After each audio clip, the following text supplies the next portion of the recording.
And there's a woman of whom you've probably all read, but never seen in a picture. Miss Madeline Slade, the English daughter of an admiral, who now prefers to be known as Malara Ben. She's one of Mr. Gandhi's most devout disciples. She's leading the way ashore now, and just behind her comes Mr. Gandhi, dressed as he said he would be, in just his loincloth, even in the chilly climes of Europe. And he's carrying with him his pots and pans, which he declared at the customs.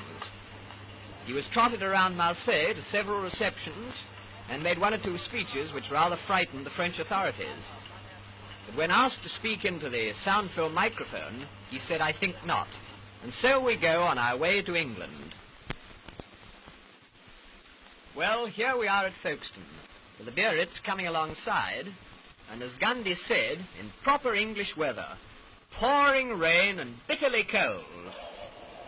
Miss Slade was the first ashore to tend to the luggage, that is, the goat's milk, etc. She was followed by Gandhi's son, and then came the little man, still scantily clad, but with an extremely wet blanket around his tiny frame. I'm sure he must have been frozen. We were in thick overcoats. He picked his way through the puddles along the quay side, he was wearing sandals, by the way, to the waiting motor car, for he decided that he'd rather go up to London by road. He insisted on sitting up in the front seat with the driver. He said that he could see better that way. So he tucked himself in, and so off to London, whilst his followers went by the boat train. In town, quite a lot of people had waited in the pouring rain outside the Friends Meeting House in the Euston Road to see what he really looked like.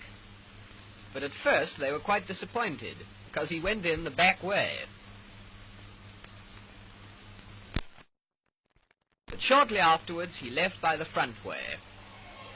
And then they really did see quite a lot of him, even his knees.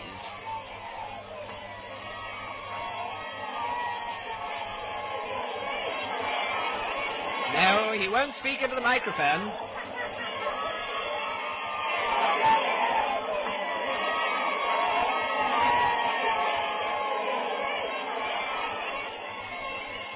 And so to his popular home, where we leave this bizarre little man, whose coming has caused so much comment, complete with loincloth, spinning wheel and goat's milk, feeling sure that he cannot complain of his reception or the publicity he has received, from which, by the way, we always understood that he shrank.